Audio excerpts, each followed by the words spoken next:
Hello, hello, hello! We are back with another book review. Well, 2 book reviews. So as I told y'all, I was entering my Throne of Glass era and I am finally here.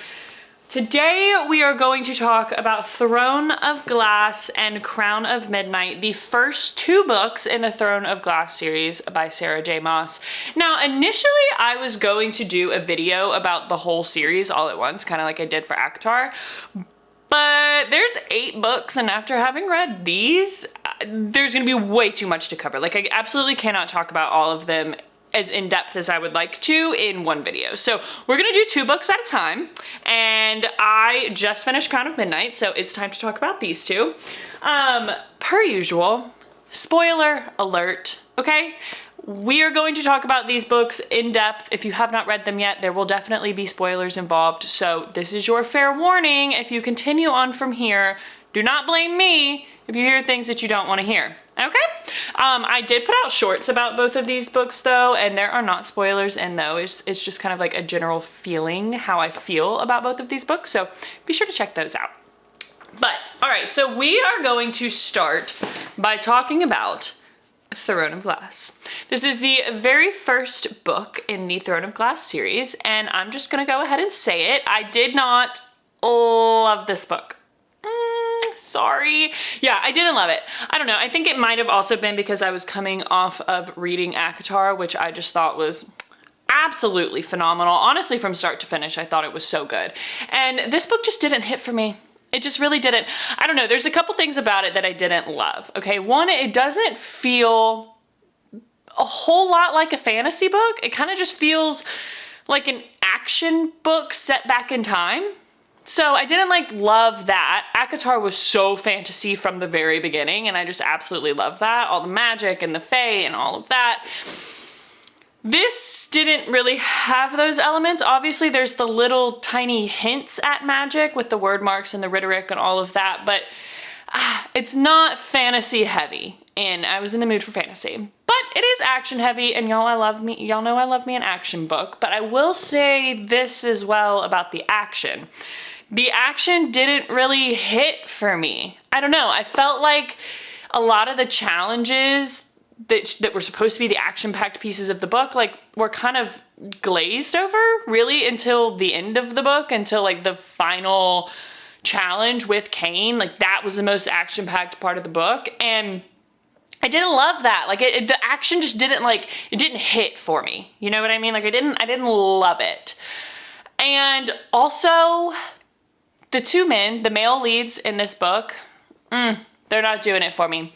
Dorian and Chol, I don't know how you say his damn name. Chol, we'll say Chol. That's how I say it in my head when I read the book, but they're not hitting for me. She is such a strong lead. That is by far my favorite part of this book. Selena is everything. Y'all know I ride hard for a strong female lead, and she is such a badass, such a badass. So for her to be in this very meek and mild love triangle with 2 meek and mild kind of men, I don't know. I didn't love it. I wanted the men, I wanted the relationship aspect of this book to hit. I'm hoping that comes down the line, but so far right now I'm just kind of eh. Also, this is not a spicy book. There's absolutely 0 spice in this book. I guess I was expecting a little bit of spice, but it is G. It is rated G.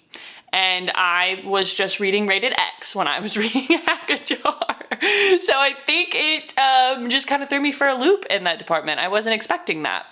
I will say that my opinions on this book all kind of made a little bit more sense when I read that she was 16 when she started writing this book. She didn't release it till she was 26. She worked on it for 10 years. But the fact that she was so young and the fact that this was her very first book makes total sense to me. Honestly, it came full circle for me then. We're gonna give it some grace. We're gonna let it go, because I know that I have heard so many people say that it is debatable which one is better, Throne of Glass or ACOTAR. So I know that this series is going to hit. It just didn't hit for me in this book. So when I am done with a book in a series, I generally will kind of jot down my predictions for the next book, or like what I think is going to happen. So this is what I wrote down for my predictions after reading Throne of Glass, okay? So one, I think Nahima is going to end up playing a really massive role in the story. She's there for a reason. She has magic of some sort. Like they exiled magic, but yet Nahima can still use word marks, and so like that's a form of magic. I think she's going to end up playing a really intricate role in magic coming back to the world in some way, shape, form, or fashion. I also wrote down that I think magic will come back, or they will find it again, but I'm not sure who will have magic, like as in real magic. Obviously Nahima, but I'm also thinking the king may have it, okay? So when I got done reading this book, I was like, okay, well, obviously magic is coming back, right? Like in some way, shape, form, or fashion, this is going to be part of the story. It has to be, like it has to be. They're hinting at it in such, like it was such a small part of book one, but they also mentioned Fae. So like Fae are a part of this, and I'm assuming the Fae in ACOTAR and the Fae in Throne of Glass are the same type of Fae. So like magic has to become part of the story again. I just don't know in what way, shape, form, or fashion and who's gonna have it. But right now I'm thinking Nahima and the king, maybe? Third, I wrote down, I think Selena may get with Chehol, but her and Dorian are not a good match. And honestly, I think Chehol is a little timid for her. I want her to be with someone badass. Still feel this way 100%. I don't know. The men are not doing it for me. Like I said, she's such a badass character. I need her to have a badass partner. And so far, I don't think we've met the man. At least I hope we haven't met the man. All right, so moral of the story, not my favorite book in the world. But it's okay. It's okay because I got done and I immediately started book 2, Crown of Midnight, and as you can tell from my tabs, this book hit. This book hit from cover to cover. I absolutely loved it. The end of this book, wild. I didn't see a lot of the things that happened in this book. I didn't see a lot of them coming, and I love a book like that, okay? So obviously I think this book is a lot better than Throne of Glass. I am really starting to understand the hype around the series after reading this book, and I was really starting to feel like I was reading a Maas book when I was reading this book. Like when I was reading Throne of Glass, I was like, this doesn't feel like her. I don't know, it just doesn't feel like her book. But then I read this and I was like, oh no, this has Sarah Maas written all over it. All right, so I love the action in this book. This action hits. This action goes hard. I also love the intricacy of the world. So we obviously start to learn a lot more about kind of how the story and the world is unfolding. And we learn a lot more about the history of the world. We learn a lot more about the history of the king, the history of some of the former kings and queens. Like we just start to hear a lot more about magic, which I love. I want magic to come into play full force. I love that. And we also get a bit of a love triangle going on. I will still say it's still not spicy. This book was still not spicy. Even the sex scene with her and Chehol, it was just kind of like glazed over. I'm starting to wonder if this is going to be a spicy series or not. I don't know. I don't know if it is. I don't know if it is or not, but I also am hoping, I'm hoping that she's saving the spice because the spicy man has not come into the picture yet. That is what I'm hoping for. I'm hoping that there is a third guy that is going to bring out that side of Selena because I know she's got it in her. She's a badass. I know that she has that like sultry, sexy side of her, right? And I just don't feel like we've met the guy yet that's going to bring it out of her. Like I said, the end of this book was absolutely wild. So many things happened. Dorian having magic, did not see that coming from a mile away. Also the fact that he has raw magic, as they're saying. So I know Selena's magic usually comes to her in the form of fire. whereas Dorian's is more like a raw, can be harnessed in whatever way is needed for him. And I think that's super interesting. Even though I don't think Celaena and Dorian are love interests, I think Dorian is going to be a massive part of this story. I think that he is going to be a massive part of the either rebellion or uprising or overthrowing of the current king. I'm not sure, but I think he's going to be really, really important. And I think his magic is going to come into play big time. Also, Celaena, the end of this book, when everything really like ties together and we find out about her parents being killed and the fact that they were royalty and the fact that she's actually Aileen, the lost queen of Teresen. No, that sent me over the edge. That sent me absolutely over the edge. My jaw was like, for the entire last chapter. It was so good. It honestly explains a lot though. It explains a lot. Her being Fae, that explains a lot. Like, she's such a badass. And so I am just so excited to hopefully I want that whole world to like come into fruition big time. The whole Fae and fairy world. I want all of that to like really become a big part of the story. And I think it will be. I'm just super ready for it to be.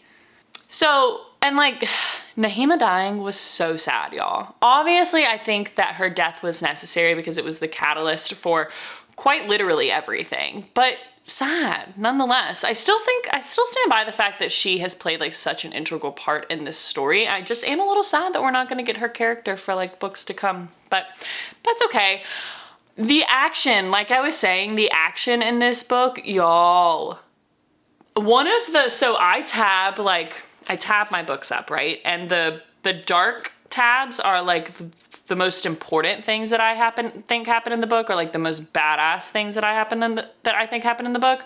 And one of the scenes that I have tabbed is when she went and killed Grave. The way that Maas wrote that, the way that she describes Celaena when she gets that look in her eye and it's like black and there's no one back there and she turns into this like absolutely savage assassin. I go so hard when those scenes come up. I'm like, yes, girl, go off. Like, she's such a badass and I absolutely love it. So obviously we hear about this throughout the book, and they do end up talking about it a little bit, but we've got like Caitlin and Roland and Dorian and Nahima. They're all having these dreams about the birds and then the headaches that come with it. So obviously I'm thinking that the headaches like affect people that have magic in their blood. So I think all of those people have magic in some way, shape, or form. Some of them have definitely been confirmed. But then the dreams about the birds. Okay, and then he says that he has werven. The king says that he has werven that still need riders. So I'm thinking that he's creating an army of these werven, which as far as I can tell are like some sort of monster in this world, right? And I'm thinking that is what he has created with the first word key that he has. I'm hoping he only has one word key and not two, but obviously I think a lot of the story moving forward is going to have to do with Celaena going out and finding each of these keys.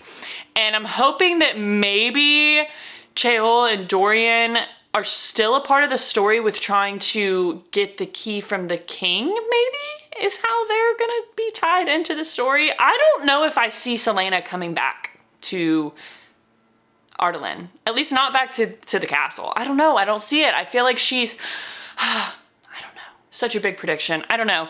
I think that she's going to end up on an absolute mission out in the world to find these keys. And obviously the goal is to overtake the king and free Eliri. Again, I don't know how to say half of these things, so just bear with me. Nahima's kingdom. She's gonna free them. Like, that is like the goal and the mission of everything moving forward. I'm just really excited to see how magic starts to unfold. And y'all, I need her to meet a badass magical fae man, okay? I've got Rhys-Anne on the mind, and I need this next man to be as badass as him, if not more, because Celaena is so badass. I just refuse to believe that we have met the male lead yet. I just don't believe it. But nonetheless, I absolutely loved this book and I am so excited to keep going. I know there's a little bit of back and forth on like what order you can read the next books in. So I am going to read Assassin's Blade next and then Heir of Fire. I know that, you know, technically the third book would be Heir of Fire, but she did write Assassin's Blade later, and I have been told that in terms of chronologically and just like desire to flow with the story, reading Assassin's Blade next would be the best move. So that is what I'm going to do. And when I am done reading each book, I am going to be posting shorts with my opinion on the book. And then after every 2 books, we're going to come back here and deep dive into them. So be sure to subscribe so you do not miss my next book review. And be sure to check out my shorts so you can get a fun and floaty feel for how I feel about all of the books that I read.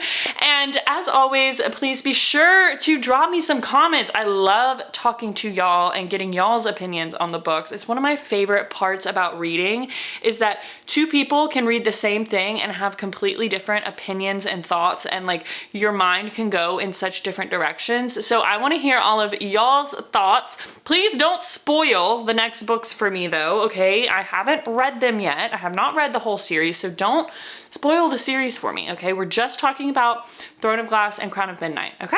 But drop me a comment, like this video, subscribe to my channel, and I will see y'all back next time.